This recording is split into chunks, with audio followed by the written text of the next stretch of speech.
আমি 72 বছর বয়স, এমন বয়স্ক লোক, উনি হিন্দু, ওনারে আমি কালেমার দাওয়াত দিছিলাম 2.5 ঘন্টা, 3 জন আলেম নিয়া 2.5 ঘন্টা আমি ওনারে বুঝাইছি। ওনার 2 ছেলে মুসলমান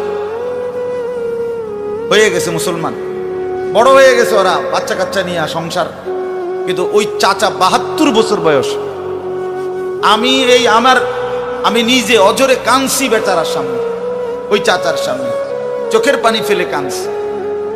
আমরা 3 জন মাওলানা কাঁদছি ওনার সামনে, যে চাচা আপনার 2টা ছেলে মুসলমান, আপনি কালেমাটা একটাবার পড়েন, আপনি জাহান্নামের আগুন থেকে বাইচা যাবেন।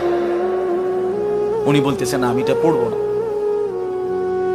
পড়ে নাই, একবারও বলে না। তখন আমি আমার সাথীদেরকে বললাম, দেখেন 72 বছর জীবনের চলে গেছে, এই লোকটার জবান দিয়া কোনোদিন তার মালিকের নাম উচ্চারণ হয় না। আল্লাহর নবী বলেন প্রতিদিন 2 বার, সকালে 1 বার, সন্ধ্যায় 1 বার আমার উম্মতের আমল আমি রাসূলের সামনে ফেরেশতারা পেশ করে। হায় হায়, নবীর সামনে তোমার নাম উচ্চারণ হয়, ফেরেশতা বলে ইয়া রাসূলুল্লাহ একটা সিজদা দেয় নাই,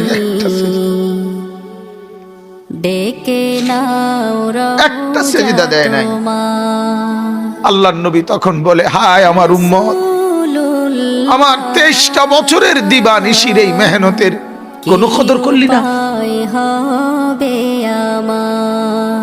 23 বছরের আমার এত কষ্টের কোনো কদর হলো না।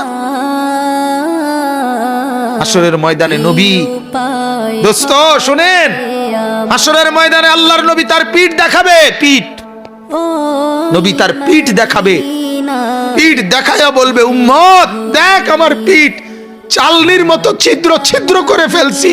তায়েফের বাচ্চারা যখন আমার পাথর মারছে, ওই পাথরের আঘাত সইতে গিয়ে সেদিন দেখবেন, সেদিন বুঝবা যুবক, নওজোয়ান, তোমাদের জন্য কাঁদার কেউ নাই, তোমাদের জন্য ভাবার কেউ নাই, মা বাপ ছেড়ে দিছে তোমারে, যা বাবা নষ্ট হয়ে যা।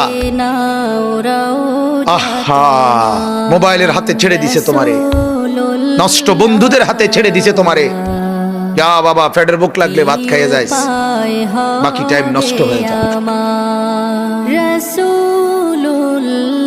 অভিভাবক ছেড়ে দিছে সন্তান,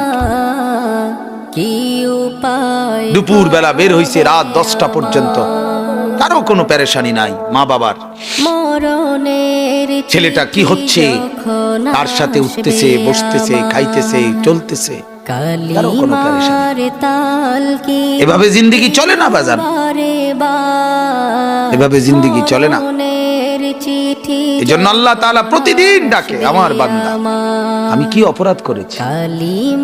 রাসূল প্রতিদিন বলে আমার উম্মত আমি কি অন্যায় করেছি।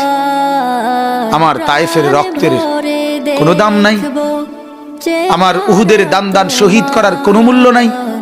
14 দিন আমি পেটে পাথর বেঁধেছি, আমার সেই পাথরের বাধা পেটের কোনো মূল্য নাই। আমি 3 মাস ঘরে চুলায় আগুন জ্বলে নাই, আমার সেই জীবনের কোনো মূল্য নাই। মুসলমানের ছেলেরা, মুসলমানের বাবারা, তোমরা তোমাদের আল্লাহকে চেনো, তোমরা তোমাদের রাসূলকে চেনো। মোবাইল দিয়ে হইলেও রবিকে চেনো, রাসূলের জীবনী শোনো, তাইলেও ফায়দা হবে। ওনার মেয়েটা আরেকটা ছেলের সাথে ভাগ্যা গেছে, ভাগ্যা যাওয়ার পরে মেয়েটার তালাশে উনি বহু তালাশ কইরা মোটামুটি সন্ধান পাইয়া আনতে পারে নাই, থানায় মামলা করছে।